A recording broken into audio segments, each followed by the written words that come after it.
Dolores Cannon, she wrote 21 books. And there's 21 books on the bookshelf out there with her name on it. And her early books were all about past lives and historical. She referred to herself as an investigator of lost knowledge. So she was into all of the history stuff, the pyramids, Nostradamus, Jesus, all of these historical things. Late in her life, she was already in her 70s. She found out that she could connect with this aspect called the higher self and conduct physical healing for people with the higher self. And so that's what quantum healing hypnosis technique is. Welcome to Inspire Beyond. What if your higher self is something you could really have more access to? Today, we're going to be diving deep into an amazing modality that explores this connection to your higher self. We're going to be talking about a modality called quantum healing hypnosis technique, and we'll refer to it as QHHT moving forward because it's a mouthful. It may be brand new to some of you, or you may be familiar with it, especially if you've read any of Dolores Cannon's work, if you're familiar with her. She's pioneered this specialized technique of hypnosis, and we're joined by Holly Duckworth. She's a psychologist, a spiritual teacher, master practitioner of QHHT. She was trained directly with Dolores Cannon while she was still alive, which is incredible. What we love about your work, Holly, is that it's just this bridge of science and psychology and spirituality and really lived practical insights that you can get from the sessions, which I can attest to because I met with Holly last November. She helps people release subconscious blocks, heal deeply, and reconnect with their higher self. So, Holly, we're really grateful that you're here with us today. Welcome. Thanks, Christine. Thanks, Jeff. I'm looking forward to our chat. So, Holly, we would love for you to share a little bit about yourself and how you found your way in doing this work. Was there a moment when you just knew this was your path? Yeah. So I love, Christine, that you introduced me and my connection with science and spirituality. Because I started out my adult career as a mechanical engineer. Nice. So I'm a left brain analytic type who, before my first experience with Dolores herself, was convinced that hypnosis could not work on me. That I was just too analytical. Right? Yeah. And so my foray into even finding Dolores, my career went on from engineering to management. And then about 20 years into my career, I finally figured out that all of the manufacturing problems were actually people problems, not machine problems. And so that's when I went into psychology and got my PhD in psychology. But at the time, I was kind of doing more of the corporate work, leadership development, executive coaching, that kind of thing, organizational development with my psychology. And then in late 2012, and I keep thinking, I think it might have actually been late December 2012, the Mayan calendar thing, but I can't remember exactly. Wow. So my son, who was 20 at the time, was arrested for DUI. And it was a really, really challenging situation. We lived in Phoenix, which meant that he went to a tent city. At the time, we had a pretty notorious sheriff who had very harsh sentences for these kinds of situations. So there was my son, my very naive, not streetwise son in a tent city for 21 days. Wow. With murderers and rapists and, all kinds of people that he would have never interacted with. Couldn't visit him, could only have phone calls. And of course, I'm a nervous wreck. I'm pulling my hair out. I'm pacing the floor, knowing how dangerous of a situation he's in. And in one of our rare phone calls, he said, "Hey, Mom, I found this book in jail I think you'd really like." And it was Dolores Cannon, Convoluted Universe, Book 4. And I later learned Dolores actually had a prison outreach program with her publishing company. So it wasn't odd that her book was in jail. And so I had never heard of Dolores, would never have heard of her, but just to have a conversation with my son. And our next phone call, I did the Amazon click, got the book. I started reading this book and everything I ever believed in my life. And there it was in print. And I'd never seen it in print. All of the metaphysical concepts that Dolores Cannon wrote about just really resonated with it. And then I read a second book and a third book and a fourth book and a fifth book. And by the time my son got out, which was late December 2012, I said she was going to have this weekend seminar in January. And I told my son, I'm like, let's go meet her. Let's be in the room with her. Because he was a fan of her by this time too. So we went to one of these weekend seminars. And what Dolores would do is she would have these seminars, and different days would be like different themes. So it might be past life. It might be spirit guides. It might be angelic realm. It might be different topics. And she would put a ballroom of 200 people into hypnosis simultaneously. And our first experience was a past life regression. Now, I'm going into this whole thing going, love Dolores. I have so much respect for her work. She's amazing. I had questions for her about her research and her methodology, but I was firmly convinced that this hypnosis thing was not going to work on me, but that was okay. That was okay. I still loved her work. And, it would be healing for me and my son and healing for my son and all of this. I was bought in, but this wasn't going to work on me. And so she does the induction, sending us in this seminar about 100 people into a past life. And I'm looking down at my hands, with my inner eye, looking down at my hands and my feet. And I'm realizing, oh my gosh, this is not my imagination. I am in this other place, in this other time, in this other body. You could smell the bacon cooking. I could, tactile sensations, all manner of sensations in this other woman's life. And it was like probably 19 teens, either Chicago or St. Louis. It was a bigger city. And I was an African-American woman and living in a very, very small house, taking care of the family, just one of those digging potatoes lives. But I knew beyond a shadow of a doubt that it wasn't coming from my imagination. So I had this whole profound experience. She would take people all the way into the death process. I saw myself in that life, in the casket, having had a beautiful but very simple life, loving life. And then that was it. After that seminar, that was January 2013. February of 2013, I was in training. I'm like, I know what I'm doing for the rest of my life. I'm done. I got it. This is it. That is fascinating. Incredible. I want to just interject something about past lives, because there was a time when I didn't believe in past lives, and there may be some people out there that don't. And I loved your approach, Holly, because on your website, you could say past life, or just, I forget how you described it for those who might have that block. It's a story. It's just a story. And I often joke, Christine, and say, I'm actually a past life regressionist who doesn't believe in past lives, because I don't. I've been doing this for 13 years and I don't believe in past lives, but let me explain. One is, what I've found in doing this for 13 years is time is an illusion. So no lives are past. Mm-hmm. The term past is not correct. All lives are in the now. All lives are happening simultaneously.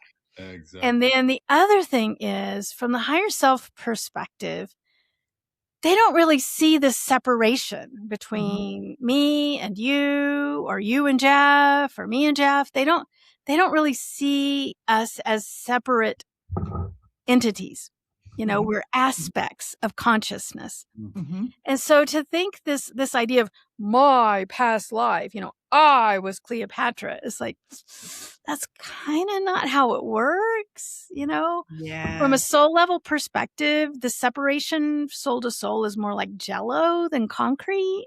Mm-hmm. And so this idea of this like being rigidly attached to a past life experience, I don't jive with that. That resonates with me. And there's another aspect to it too, besides, because I do know people who get so excited about, what was I in a past life? What did I do? Yeah. And I think there's also another angle to it.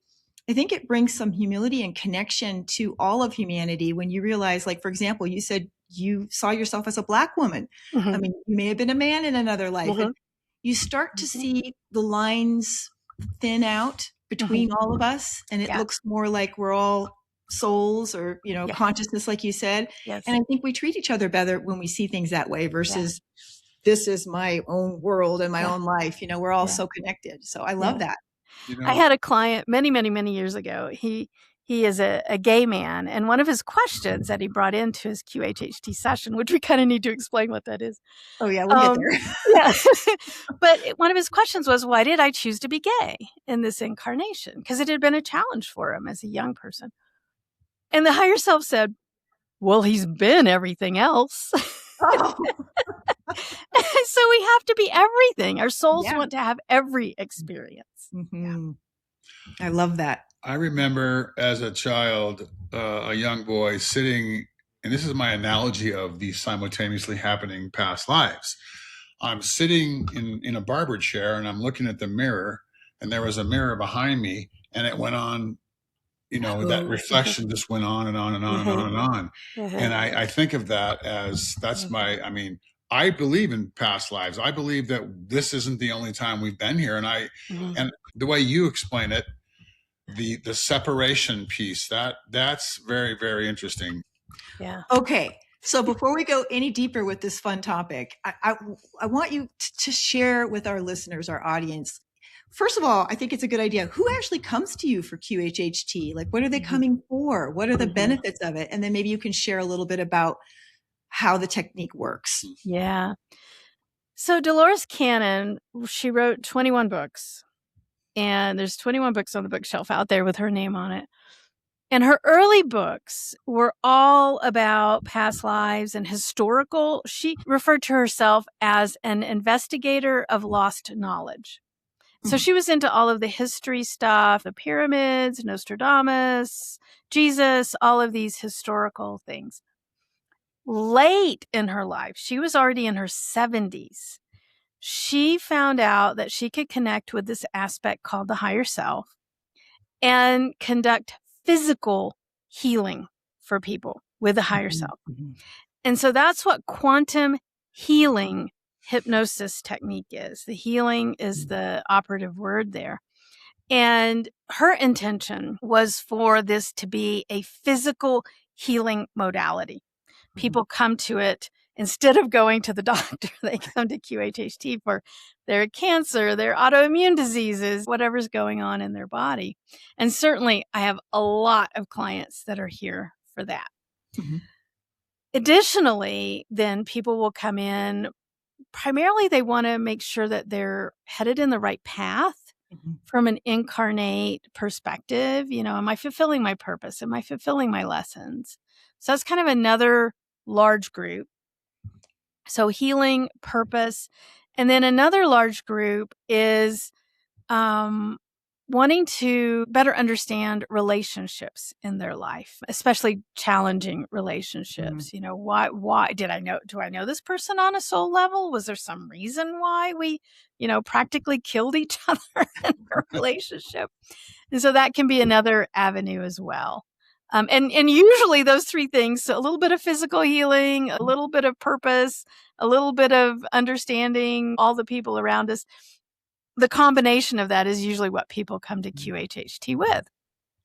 QHHT, just to explain the modality, it's a form of hypnosis. And hypnosis is just a brainwave state. It's nothing like woo-woo or anything. It's just a brainwave state. It's a very commonly experienced brainwave state. You're in it twice a day, every day, right before you go to sleep and right before you wake up. You're in the brainwave state. That is hypnosis. That moment where you're falling asleep and you're not yet asleep, or you're waking up and you're not yet awake. That's hypnosis. But what's different about QHHT is the sessions are 5 to 7 hours. So I spend an entire day with one person. And you come in with all those questions, all those things you want to discover and explore with the higher self. And then we spend a couple of hours in the morning making sure that I understand the questions and the context around the questions. Because when we get into the hypnosis, which the hypnosis is 2 to 3 hours alone, I'm just having an organic conversation with a higher self. And I kind of don't know where it's going to go before it goes. So like, I've got to be ready to like go to any nook or cranny that the higher self takes me. So it takes a couple of hours for me to really understand what the client wants out of that conversation to make sure that I can manage it to get what they want out of it. And then, like I said, the hypnosis is 2 to 3 hours. Now, most clinical hypnosis sessions are you're in hypnosis maybe 20 minutes. And now we're talking 2 to 3 hours. And because of that just ridiculous luxury of time, we can achieve a really deep state of trance. And so that's what we're doing with her technique. So we go through maybe a story, maybe a past life, maybe a simultaneous life, maybe a future life, maybe an eternal life. The higher self has us, the subconscious has us experience some sort of life. And then we move into the direct conversation with the higher self. And that's where all the questions are answered. All of that in the hypnosis is audio recorded. And as you well know, Christine, the most important part of all of this, you've probably already gotten so many insights. I have. The most important part is listening to that recording for literally years after the session. And new things come up and new understandings come up. And like, it's almost like the higher self has packaged information in layers that you're going to be able to then explore and pick apart for years after the session. Yeah. That's a great description of it. And I would have to say, having experienced it, I'm an adventurer. I like to try different things and it's fun for me. And this was like never done anything like this. I read almost all of Dolores's books. And what was so profound about it was there was this profoundness, but this simplicity, like common sense with the higher self. And like, for example, things that came through it wasn't like, and I didn't even care about past life stuff or anything like that, even though there was one that we went through that was very impactful because it revealed a deep wound that I'm carrying in this life. And I can identify it now. But you had said, and I would have to agree with this, that this is one of the most powerful healing modalities. Jeff and I work with people more around the psychology of, healing traumas and things that people are struggling with, blocks and things like that. And we work with sensitive souls in particular, people, sensitive souls. I'm shouting this out because it's worth a consideration, because if you've tried everything else and you haven't tried this, it's worth it. And it sounds like 5-6 hours is a really long time, but it went by really fast. I mean, I was exhausted afterwards. But the time itself. Yeah, me too. I bet you were. So I'm really curious about this now. You've got me going because I know there's some stuff that's, maybe for your birthday. Stuff. Okay. Yeah. Y'all heard that. Yeah. So this idea of, it really is, it's you healing you. Yes. Yes. Which is so brilliant. Like, you're not going to anything outside of you. It's you, that higher aspect of you. We talk about internal family systems. There's different parts of us, but there's also this super conscious higher aspect of you. And I know we don't have to do it through QHHT, but I recognize, by the way, I recognized myself in it because I've seen my higher self speaking to me in so many ways. And by going through this session, I was like, that's my higher self, guiding me. And it's so beautiful. So can you maybe share some great success stories or transformations that you've seen in people that you've kind of followed up with who have done this work? Yeah. So, and I love that you said that too, though, Christine, that it's you telling you what you need to know, and that we all always have this connection to higher self. Yes. And Dolores did say QHHT, the intention is it's one and done, like one session for your entire life. Now, like I said, I've been doing this for 13 years. I've had 5 clients come back in for a second session out of, 1,500. Wow. 5. But now I'll get an email every other day. Hey, my fibromyalgia is back or whatever. And I'll go, okay, well, when's the last time you listened to your recording? Oh, it's been a while. Well, go listen to your recording and then let me know if you need a second session. They never need a second session because the higher self knows what you need 5 years from now, 10 years from now, 15 years from now. And it's encoded in that one session. It actually feels like you're getting healing when you listen to it again. Exactly. Exactly. I believe that there's healing frequencies on that recording that our ears don't hear. Yeah, I do.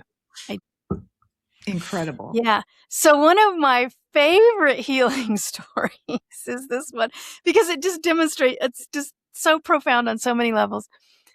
So it was this gentleman, an MD, and his father had bladder cancer, had gone through all of the Western medicine, chemo and everything. The cancer had gone into remission. And then a couple of years later, the bladder cancer came back. And this family, the father particularly, was born and raised in Pakistan. The son was born and raised in the U.S., but the family was devout Muslim and of Pakistani origin. And the father was a devout Muslim and in fact, only spoke broken English. So here is this father of an MD sending his dad, who's a devout Muslim, to QHHT, okay, to try to get healed for this bladder cancer. And so we had a lovely session. He was one of these people that his conscious mind was completely unaware during the hypnosis. Some people are, some people aren't. And so I have the whole conversation. And when it comes to physical healing, I think one of the most important questions that I ask the higher self is why? Why is this situation manifest? And so why does this gentleman have the bladder cancer? I won't, it's a little personal. I won't share that for him. So we go through the whole session. They heal his bladder cancer instantaneously. And then he gets up from the bed. I'm waking him up and I said, you might want to go to the restroom and I'm going to get you your recording. And now he was unaware the whole hypnosis. So he had no idea what happened. So he leaves my office, goes to the restroom, and I'm at my computer getting his file ready. And he slams back in the door and he goes, "What happened? What happened?" Because it was bladder cancer, right? So he had problems urinating. And then, of course, immediately after the hypnosis, he had no problems urinating and it freaked him out. Didn't know what was going on. I said, "Well, they healed you?" So we had a little conversation about that. And so literally since then, for years, I have referrals from this doctor to QHHT. And I just want to tell him, I haven't, but I just want to tell him, like, dude, quit the MD and just get your QHHT certification and actually heal people, instead of sending them to me. But anyway, yeah, it was just fun because here's this devout Muslim gentleman, no beliefs in past life, no woo-woo at all. Son is an MD, and then just this miraculous instantaneous healing. Yeah. Wow. Oh, that's incredible. Yeah. Having trouble urinating, being so used to that, and all of a sudden, wow. Yeah, it freaked him out. Yeah. Okay. You can't deny something happened. No. Yeah. Right, and then the son following up with all the referrals. And I'm like, I would just have all of these clients. Oh, yeah, Dr. I'm going to say Smith, but that's not his name. Oh, yeah, Dr. Smith referred me. Oh, yeah, Dr. Smith referred me. That's so great. Well, Holly, let's talk about the higher self. Mm-hmm. Why is the higher self such a central part of this work? The term higher self can feel vague and even intimidating to some people. So how do you define that in a grounded, everyday way? Yeah. So great question. Thank you. Thank you, Jeff. Gosh, Christy, where do we start? I ask in every session, I ask the higher self to describe themselves. Who are you? What are you to her? Right. And the answers range from, I'm the eternal part of her. I've always been with him. I always will be with him. I'm the part that's connected to source. So humans have lots of names for this. We could say soul, we could say oversoul, we could say super consciousness, lots of different terms. But honestly, I think none of them ever actually hit it on the head. Mm-hmm. But it's the part of us that is always linked to the spirit, always linked to source. Now, I teach a course called Higher Self Journey, Higher Self Integration, where I teach people how to live in a way that embodies higher self. And just for your audience, I mean, anybody can do this. You can start doing this on your own. But we can like grossly simplify the human experience into two aspects, ego self and higher self. Mm-hmm. And if we think about the ego self, we're animals, right? We're mammals. Mm-hmm. But when in the mammal world, if you think about the human, we're like really pathetic. We don't have claws. We don't have teeth. Like we're really squishy. And so we evolved to have this ego self, right? That is constantly searching for risk and danger and is hypersensitive to all of that risk. We had to have it or we wouldn't have survived, right? In the wild. Well, because of that, the ego self, and we love the ego. We don't disdain the ego. We appreciate the ego. I hate that term ego death. No. It's a beautiful, our soul chose to incarnate as a human to have the ego experience. Mm-hmm. But the language of the ego is fear. Mm-hmm. I mean, think about it. If your job is to keep this squishy thing alive in the midst of tigers and bears and things, then a really powerful language is going to be fear. And so every time we're resonating with fear is a time when the ego self is in the driver's seat. Mm-hmm. The higher self, the true you, the you that isn't connected to the mammal, to the animal, has no fear. It's eternal. It can't be destroyed. It can't be lost. Mm-hmm. And so it really doesn't understand fear. It really does not resonate with fear. And so if we think about these two aspects of ourselves that are right here, right now in our consciousness, always, the bridge between those two is gratitude. Mm-hmm. When we recognize that we're operating from ego self, which is the language of fear, which can be very applicable. You know, when I'm standing on a street corner and there's city buses going by, man, I want that ego self in the driver's seat, right? Or I do not want the higher self doing my taxes. I want the ego doing my taxes, right? And so there's lots of times when the ego self should be in the driver's seat. But when do we really want to live our life that way? Do we want to live our life always resonant to the language of fear? I don't. No. And so if I want to move into that way of being that is higher self in the driver's seat, then I have to release that fear energy. And the way to release that fear energy is through gratitude, because you can't be in a state of fear and a state of gratitude simultaneously. So the more time you can generate gratitude in your life, the more resonant you're going to be with higher self, just day to day. That's beautiful. Mm-hmm. I love that.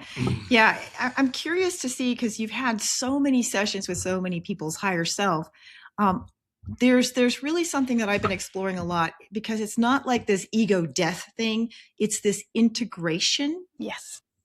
And do you notice, have you gotten some great insights about this integration process that you might want to share about? Yeah. And it starts with that awareness. So one of the easy little examples, one of our beginner examples when we're doing higher self integration, is imagine you're at the grocery store. And if you're like me, you only need two things. So you don't get a buggy or a basket. So you just run inside. I'm going to be in and out. And then you're walking up and down the aisles and you go, oh, wait a minute. I need some of that. And I need some of that. And oh, yeah, we're out of this. And by the time you get to the checkout counter, you've got like 17 things like balanced in your hands, right? And then there's a line. And then people are chit-chatting. And then someone's writing a check. Are you kidding me? Who writes a check?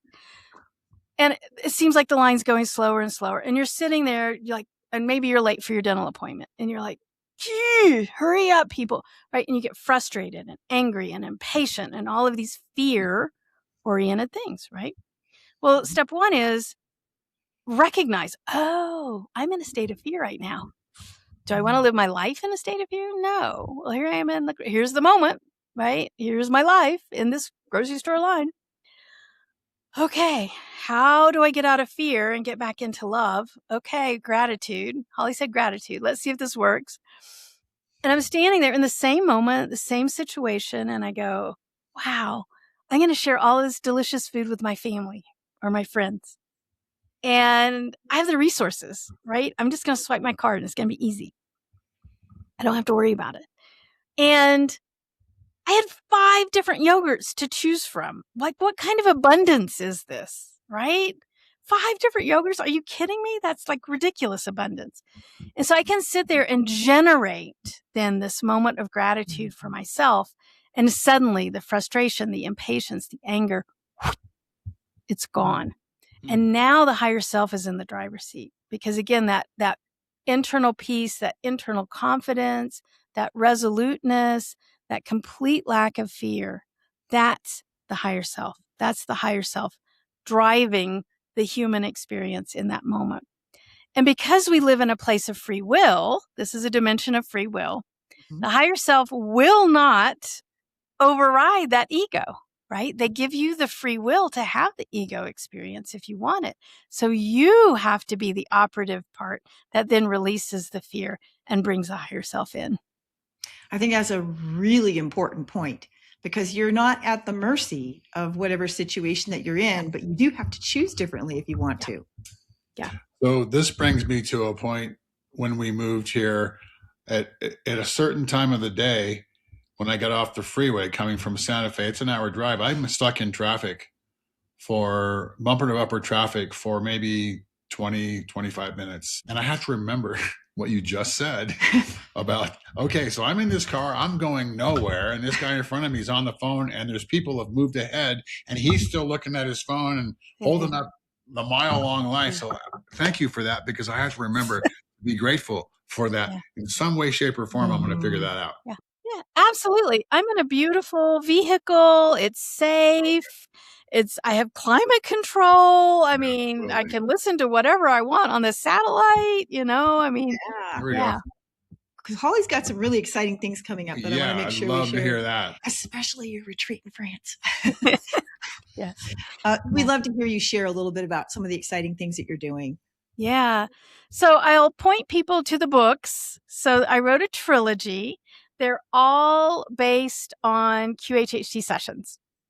And what I found over the so many years is all of these patterns, not only patterns from the client questions, but patterns from the higher self answers, and how similar these things are across hundreds and hundreds and hundreds of clients.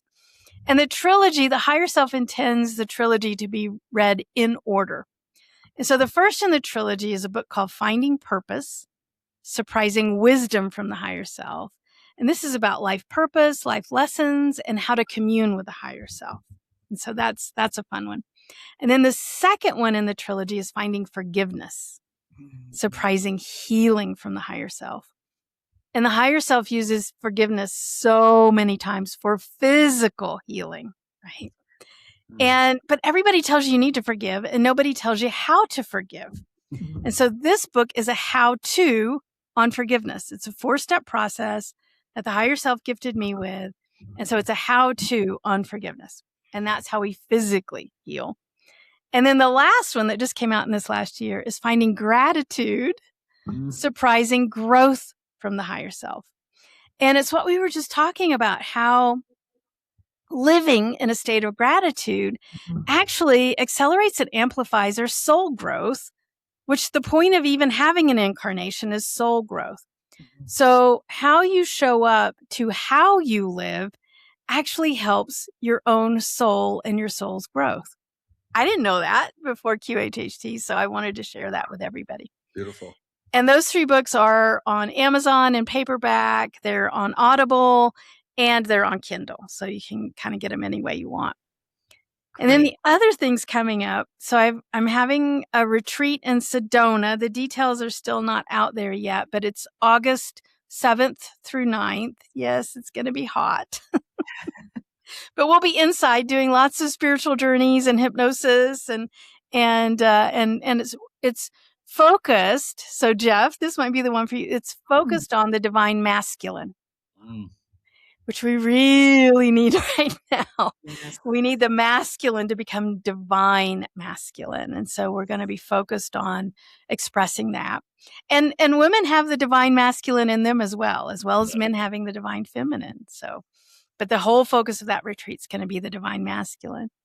And then in the south of France, right outside of Marseille, November 3rd through 9th, we're going to be studying Mary Magdalene, the divine feminine, awakening the divine feminine.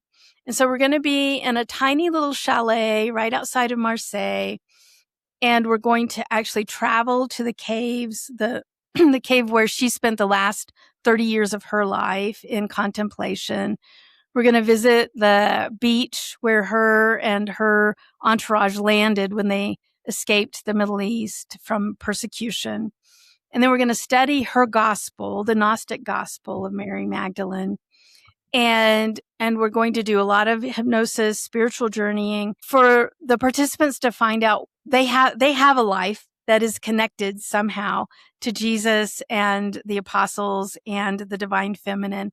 And so we're going to go and explore our individual connections then to Mary Magdalene and the divine feminine. So and it's a tiny, tiny retreat because we're in this tiny little beautiful, almost like a castle there in the south of France. So there's only 10 seats available and a couple of them are already taken. So, and that you can go ahead and sign up on my website to get one of the few remaining seats of that retreat. Very exciting. You have some amazing things going on. And I hope that some of you will check out Holly's website. We're going to put it down below in the show notes. And I think you wanted to ask her one last question. Yeah. So, Holly, if you could leave our listeners with one reminder about their own inner wisdom, what would it be? Yeah. It's there. It's in the answer's in the question, right? Your inner wisdom is right there. It is incredibly, incredibly subtle. Again, because think, the language of the ego had to be loud. Fear has to be loud, or your ancestors wouldn't have survived. You wouldn't be here. But your soul chose the human experience to have that squishy animal experience. But you have the ability to have the connection to higher self all day, every day. It's subtle, but that wisdom is already within you. Yeah. Beautiful. Beautiful. Yeah. Thank you so much, Holly. We're so glad to connect you with our audience today. And we'll be sure to leave information for them to find you in the show notes. And we hope you'll come join us again sometime. Yeah, absolutely. I'd love it. Yeah. This has been a complete joy. Thank you so much, Holly. Thank you. Absolutely. All right. Take care. Bye, everybody. We so enjoyed today's podcast, and we hope you did too. I wanted to let you know, if you haven't heard already, that I'm doing a free 4-week online course for sensitive, soulful women called Inner Compass Reset, and would love to have you join us. So check out the link in the notes below.